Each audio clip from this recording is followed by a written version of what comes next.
रामायणी 77। एक एक काल सकल संसारा, एक नाम है जगत पियारा। त्रिया पुरुष कुछ कथो न जाई, सर्व रूप जग रहा समाई। रूप निरूप जाय नहीं बोली, हल्का गरुआ जाय न तौली। भूख न तृषा धूप नहीं छाही, दुख सुख रहित रहे तेहि माही। अपरम परम रूप मगुरंगे, आगे रूप निरूप न भाय। बहुत ध्यान कै खोजिया, नहीं तेहि संख्या आय। एक एक काल सकल संसारा, सारे संसार में एक काल व्याप्त है और वह सबको निरंतर पीसता है। सदगुरु कबीर ने चक्की चलती देख के मेरे नैनन आया रोए। दुई पाट भीतर आए के साबुत गया न कोय। इस साखी प्रकरण में कहा, दो पाटों की चक्की निरंतर चल रही है और उसमें सब जीव पिस रहे हैं। कौन सा दो पाट है? स्थूल सूक्ष्म, कारण कार्य, देश काल, मोटी माया, झीनी माया, शरीर और मन। ऐसे कोई भी दो को लिया जा सकता है और इन दोनों पाटों के बीच में सब जीव पिस रहे हैं।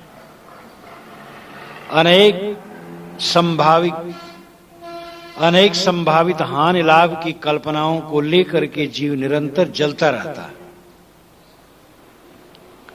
एक ही काल सारे संसार में है। काल का दो रूप है, एक तो अनादि और अनंत है वह काल,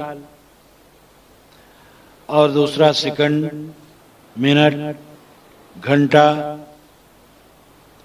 रात दिन, सप्ताह, पक्ष, मास, वर्ष,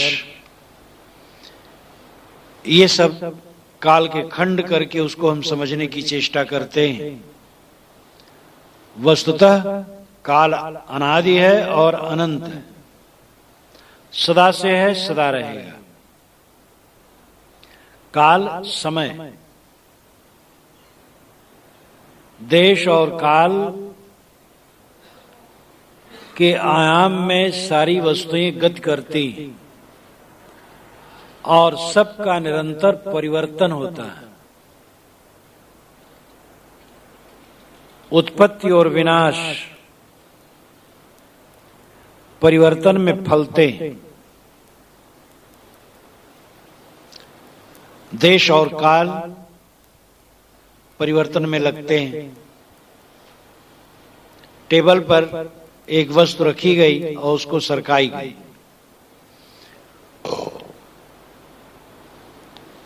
गोली को सरकाया गया, वह सरकती है। सरकने में समय लगता है और देश लगता है, स्पेस लगता है। देश और काल में संसार की सारी गतिविधियां हो रही हैं, उसी में निर्माण और विनाश ये घटित हो रहे हैं। यहां कुछ भी स्थिर नहीं है। एक काल सबको पीस रहा है। अगर हम विचार करके देखें, सूर्यवंश, चंद्रवंश, यदुवंश, बड़े बड़े राजे महाराजे, इन सब के आज नाम शेष है और कुछ नहीं। 100 वर्ष की कोई वस्तु आपके घर में मिलना मुश्किल है। बड़े बड़े नगरों में 100 वर्ष का पुराना मकान कहीं कोई होता है। सब कुछ क्षण क्षण मिटता है, बदलता है। रूप गोस्वामी ने कहा है, यदुपते क्वागता मथुरापुरी, रघुपते क्वागतोत्तर कौशला, इत विचिंत मनः कुरुष स्थिरम, नस्दिदम जगदित्येव धारे। यदुपति के मथुरा नगरी का ऐश्वर्य कहाँ गया?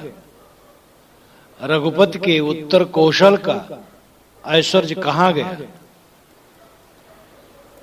इन बातों पर विचार करो और अपने लिए जो निर्णय लेना है लो। काल कह करके संसार की क्षणभंगुरता पर साहब प्रकाश डालते हैं। काल का दूसरा स्वरूप है मन की कल्पना। मन की कल्पनाएं आदमी को निरंतर आंदोलित करती। नौकरी छूट न जाए, व्यापार बंद न हो जाए, खेती डूब न जाए, स्वजन परजन न हो जाएं, रूठ न जाएं,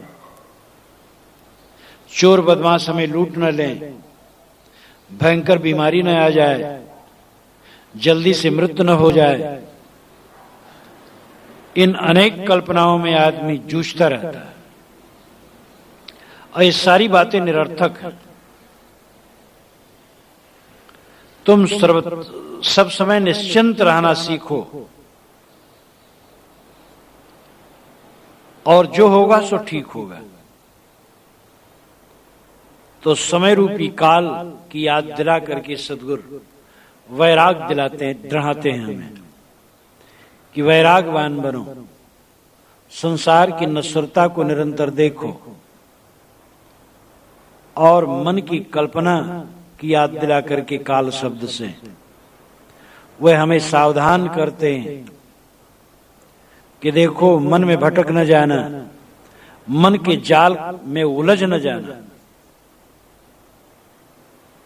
एक काल सकल संसारा, सारे संसार में काल व्याप्त है। सारी वस्तुओं को वह निरंतर पीस रहा है। यहां कुछ भी स्थिर नहीं है। सबके मन में कल्पना रूपी काल व्याप्त है। अब आदमी कल्पनाओं में उलझ रहा है। कल्पनाओं को जो शांत कर सके वही सच्चे अर्थ में सुखी रह सकता है।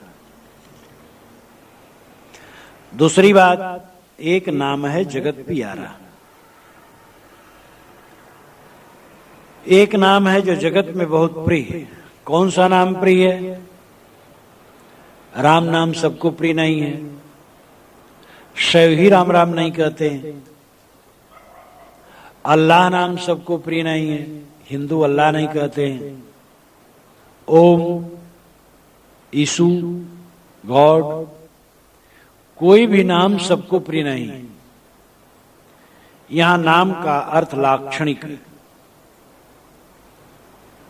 आत्मा के लिए संकेत है। एक आत्म अस्तित्व ही सबको प्रिय। इसके लिए बृहदारण्यक उपनिषद में बड़ा रोचक उदाहरण है।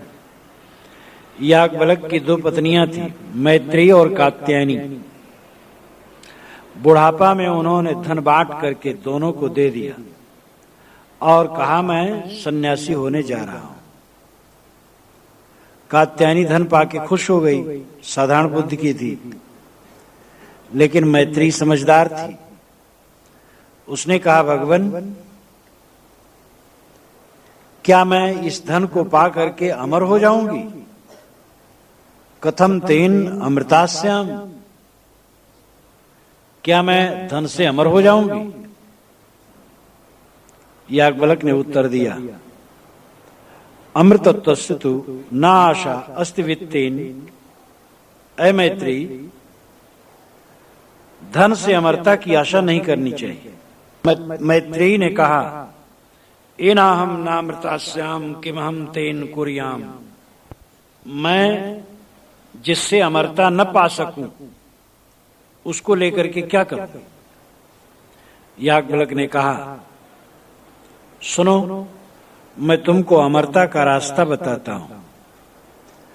पति की कामना के लिए पति प्रिय नहीं होता, किंतु अपनी आत्मा की कामना के लिए पति प्रिय होता है। पत्नी की कामना के लिए पत्नी प्रिय नहीं होती, अपनी आत्मा की कामना के लिए पत्नी प्रिय होती है। इसी प्रकार पुत्र, धन, ब्रह्म, छत्र, लोक, देव, ऐश्वर्य और अन्य सारी चीजों को हम उनके लिए प्यार नहीं करते, किंतु अपनी आत्मा की कामना के लिए ही प्यार करते हैं। जिस आत्मा के लिए हम सब कुछ को प्यार करते हैं, वह आत्मा ही देखने, सुनने, मनन करने और निधिध्यासन करने योग्य है। हे मैत्री, आत्मा को देखने, सुनने, समझने और जानने से मनुष्य मानव सब कुछ जान जाता है और सब कुछ पा लेता है। आत्मा वारी द्रष्टव्य, श्रोतव्यो, मंतव्यो, निधिध्यास्तव्यो। मैत्रेय आत्मनो वारी दर्शनेन, श्रवणेन, मत्या विज्ञानेनेदं सर्वं विदितम्। आत्मा को जान लेने पर मानो सब कुछ जाना हुआ है, क्योंकि अपनी आत्मा के साक्षात्व में ही सारी वस्तुएं जानी जाती हैं। एक नाम है जगत पियारा, एक आत्मा जिसका नाम है वही जगत में प्रिय है। आत्मा ही प्रिय है, स्वयं ही प्रिय है, स्वयं के लिए ही सब कुछ किया जाता है और कुछ प्रिय नहीं।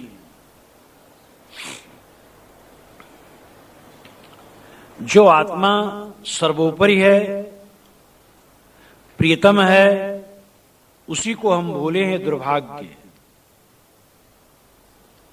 इसीलिए बृहदारण्यक के ही शुरुआत में ऋषि ने कहा है कि जो पुत्र को प्यार देता है वह अपने आत्मा से मिलने में रोड़ा पैदा करता है। जो किसी वस्तु को प्यार देता है वो अपने आत्मा से मिलने में पर्दा करता है। प्रीतम तो आत्मा है और कुछ प्रीतम नहीं, सब एक स्वप्न है। मन के संबंध से सबकी प्रतीति है। मन लीन हो जाने पर सारी प्रतीतियां समाप्त हो जाती हैं। आत्मा ही सर्वोच्च, अत्यंत प्रिय और अपना आपा है। उसको हमें समझने की जरूरत है।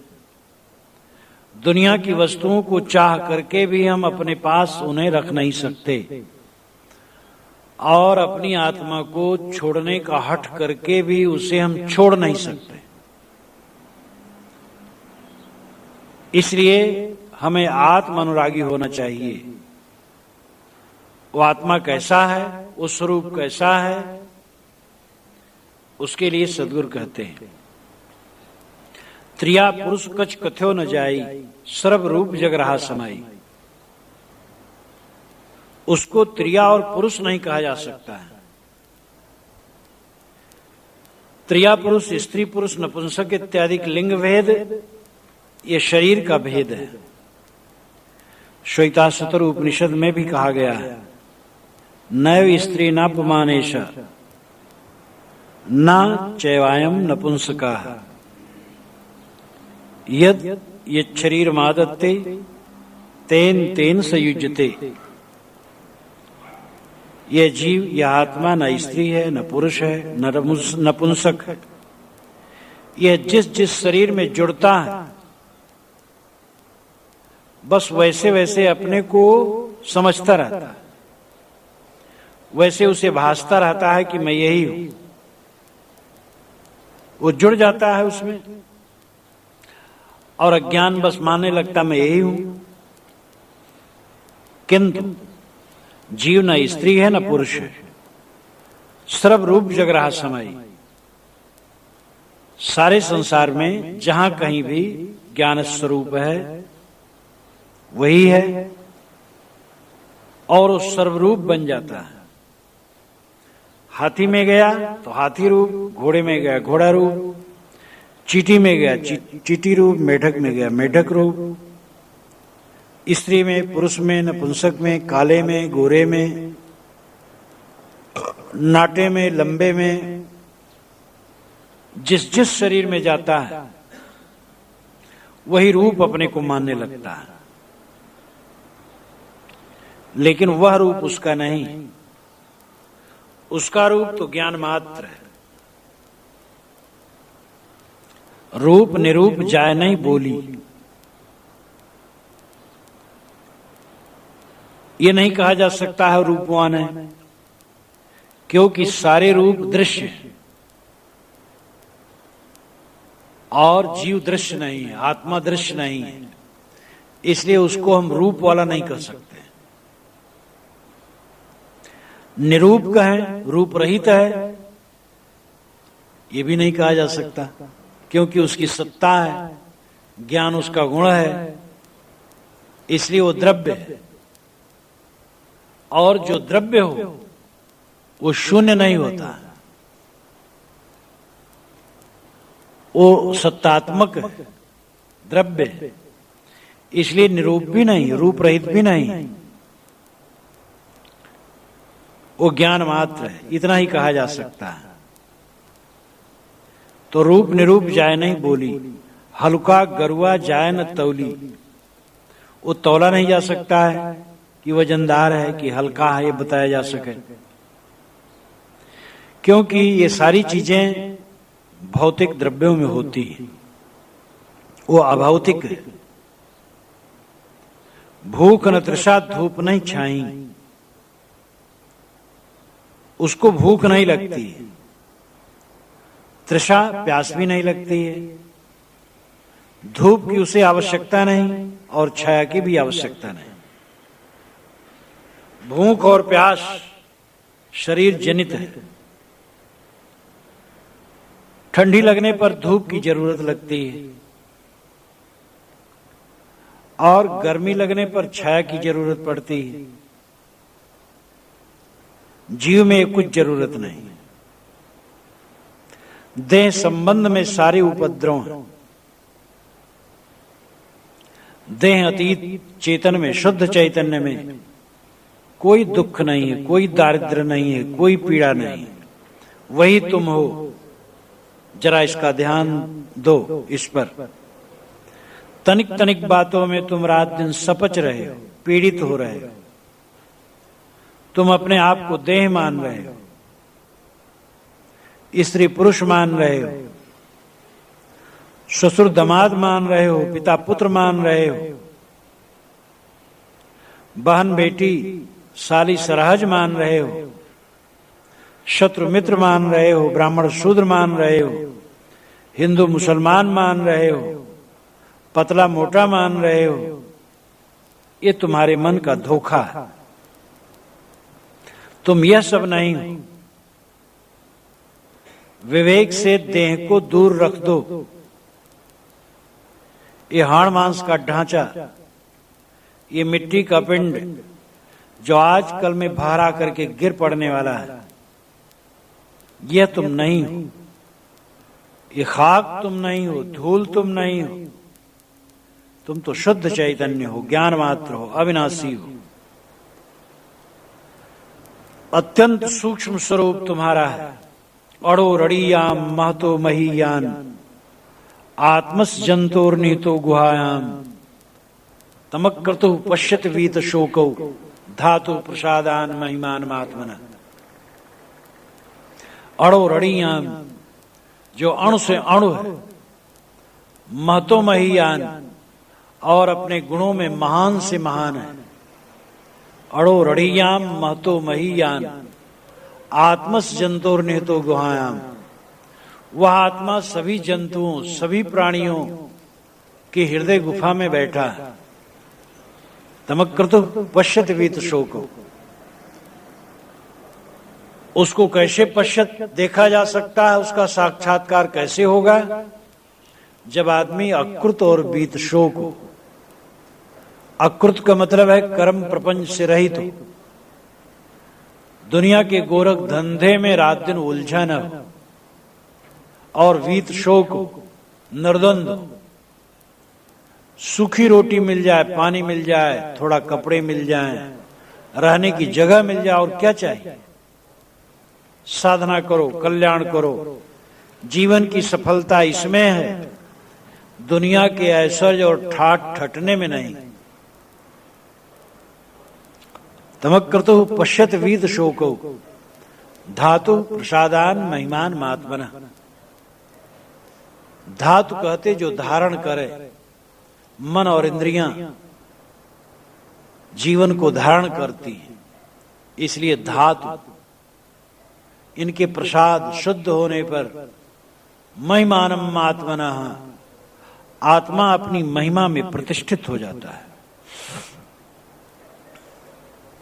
दुख सुख रहित रहे तेहि माही। सदगुरु कहते हैं दुख और सुख दोनों द्वंद्वों से तुम्हारा स्वरूप अलग है, इसलिए रहते ही माही, उसी में तुम रहो, स्वरूप में रहो, देह में न रहो। देहाकार वृत्ति लिए मत बचो, स्वरूपाकार वृत्ति अपनाओ। अहम शुद्ध चैतन्य ज्ञान स्वरूपम अजरहम अमरहम अखंडम अनूपम। इस महामंत्र को आत्मसात कर लो, निरंतर तुम्हारे हृदय में गूंजता रहे, मैं अजर अमर अखंड शुद्ध चैतन्य हूं। अपरम परम रूप मगुरंगी, आगे रूप निरूप न भाए। अपरम परम, अपरम परम का मतलब सर्वोच्च। तुम्हारा स्वरूप सर्वोच्च, आत्मा से श्रेष्ठ, चेतन से श्रेष्ठ कुछ नहीं, उसके समान भी कुछ नहीं है। जो उसके समान है वो सजाती है, चेतन चेतन सजाती है, और विजाति जड़ है, इसलिए आत्म अस्तित्व के समान कुछ नहीं। अपरम परम सर्वोच्च तत्व तुम्हारा आपा है। रूप मगुरंगी, अपरम परम रूप तुम्हारा चेतन सर्वोच्च है, मगुरंगी। उसी मार्ग में रमो, उसी मार्ग में अपने को रंगो, स्वरूप विचार में ही अपने को निरंतर रंगो। अंदर में जो शब्द विषय वासना की गूंजते उनको निकालो, बाहर के विषय वासना के शब्द न कहो। व्यवहार की चर्चा काम भर की करो, ज्यादा न करो। लाई लगाई इधर उधर की बात न करो, समय बर्बाद न करो। ज्ञान की चर्चा करो, पाठ करो, स्वरूप चिंतन करो, ध्यान करो, समाधि करो। अपरम परम रूप तुम्हारा चैतन्य, तुम्हारा स्वरूप अपरम परम सर्वोच्च। मगुरंगी, इसी मार्ग में रहो, आगे रूप निरूप न भाए। भाई भाई है भाई, इसके आगे उसके रूप का निरूपण नहीं हो सकता। रूप निरूप, रूप यानी स्वरूप, निरूप यानी निरूपण, विश्लेषण, कथन। जो संकेत में कहा गया, न वो स्त्री है न पुरुष है, न रूप वाला है न अरूप वाला है, न हल्का है न गरुआ है, न उसमें भूख प्यास है न धूप छाया है, न दुख सुख है। इस प्रकार निषेधक संकेतों में उसके लिए निर्देश किया गया। बस यही चारा है उसको समझाने के लिए। अरूपम मगंधम स्पर्शम, श्रुतियों में भी कहा गया। नान्तः प्रज्ञम न बहिष्प्रज्ञम नोभयतः प्रज्ञम न प्रज्ञान घनम न प्रज्ञम न प्रज्ञम। अव्यवहार मग्राह्य लक्षण चिंतमप्यपदेश में एकात्म प्रत्ययसारम। प्रपंचोपशमम शांतम शिवमद्वैतम चतुर्थम मन्यन्ते सात्मा साविज्ञया। निषेधात्मक स्वर में बताते बताते फिर कहा आत्म अस्तित्व मात्र है वो। एक आत्म प्रत्ययसारम, एक आत्म अस्तित्व मात्र है। प्रपंच का उपशमन है, शांत है, शिव है, कल्याण स्वरूप है। तुम्हारे समान तुम हो और कुछ नहीं। आगे रूप निरूप न भाई, अरे भाई आगे इसके रूप का निरूपण नहीं हो सकता है, और करने की जरूरत नहीं, वो तुम ही हो, खोजना नहीं है, तुम स्वयं हो। जो भी जाति उसको छोड़ो, स्वयं में ठहरो। बहुत ध्यान के खोजिया नहीं ते संख्या है। साहब कहते हैं बहुत ध्यान करके खोजा गया। मनीषियों ने ध्यान द्वारा बहुत इसका अन्वेषण किया। नहीं ते संख्या है, यहां संख्या का अर्थ तरीका, और इसको समझाने का कोई दूसरा तरीका नहीं। संख्या अर्थ गणना। पुरुष बहुत्तम सिद्धम, चेतना गुण तो एक है सब में, लेकिन व्यक्तित्व अलग अलग है। संख्या के दो अर्थ, तरीका और संख्या, गणना। बहुत ध्यान करके खोजा गया, लेकिन इसको समझाने का और कोई दूसरा तरीका नहीं। निषेधात्मक स्वर में कह करके, और संकेत यह है कि वह तुम हो, अथवा नैतिक संख्या है। पुरुष बहुत है, चेतन अनेक है, एक नहीं है। सांकारिका में ईश्वर कृष्ण ने कहा, जनन मरण करणानाम प्रतिनियमात् युगपत् प्रवृत्तेश्च पुरुष बहुत्तम सिद्धम त्रैगुण विपर्याच्चैव। जनन मरण करणानाम, जनन जन्मना, मरण मरना, करण इंद्रियां, जनन मरण करणानाम प्रतिनियमात् सामान्य नियम, अयुगपत् प्रवृत्तेश्च अयुगपत् प्रवृत्ति, त्रैगुण विपर्याच्चैव तीनों गुणों का विपर्य। इन कारणों से पुरुष बहुत सिद्ध होते हैं। एक काल में सबका जन्म नहीं होता है, एक काल में सबका मरण नहीं होता है, एक काल में सबकी इंद्रियां सब समान क्रिया नहीं करती हैं, और जो सामान्य नियम है वो भी विभिन्नतापूर्ण है। और अयुगपत प्रवृत्ति, सबकी प्रवृत्ति अयुगपत, युगपत साथ साथ नहीं। एक लेटा है तो एक बैठा है, तो एक दौड़ रहा है, एक हंस रहा है तो एक रो रहा है। इसलिए सबकी प्रवृत्ति अयुगपत, साथ साथ नहीं। और त्रैगुण विपर्याच्चैव, तीनों गुणों में विपर्य, कोई सतोगुणी, कोई रजोगुणी, कोई तमोगुणी।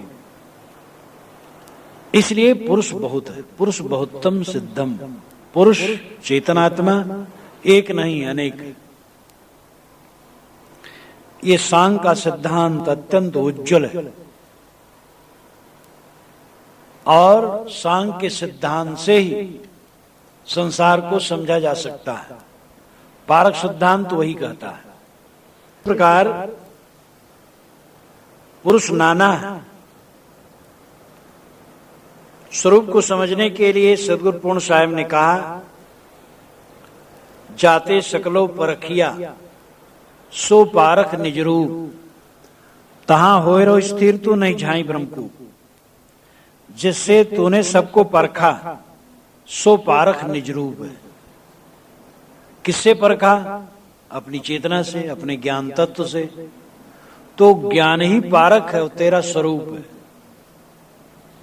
तहां होए रो स्थिर तू, बस वहीं तू स्थिर हो जा, अपने ज्ञान में स्थिर हो जा। नहीं जाई भ्रम को, झाई में न जा, भ्रम कुएं में न जा। झाई का मतलब परिछाई, मन परिछाई, और मन में प्रतिबिंबित होते हुए सारे दृश्य परिछाई। शरीर, नाम, रूप, द्रव्य, गुण, क्रिया, संसार के यावत दृश्य हैं वो मन में प्रतिबिंबित होते और झाई। जितनी कल्पनाएं हम करते वो झाई। साहब कहते झाई में मत जाओ, मन के प्रतिबिंबों में मत डूबो। वो भ्रम का कुआं जहां से सबको परखता उसको उसमें स्थित हो। एक साखी बहुत है, जाते सकलो परखिया सो पारख निज रूप। जिससे तो रात दिन सबको परखता है, जानता है, वो जानी दशा, वो चैतन्य दशा तेरा स्वरूप है। दशा उसको नहीं कहना चाहिए कि अंत स्वरूप ही है। और वहीं स्थिर हो जा, अपने आप में स्थिर हो जा। झाई में मत जा, वो भ्रम का कुआं है। मन के प्रतिबिंबों में मत उलझ, किंतु अपने साक्षी स्वरूप में ठहर। एक वैष्णव संत ने चर्चा करते हुए कहा था इस साखी को, आंख मूंद लिया उन्होंने, विद्वान थे। जाते सकलो परखिया सो पारख निज रूप, तहां होरो स्थिर तो नहीं छाई ब्रह्म को।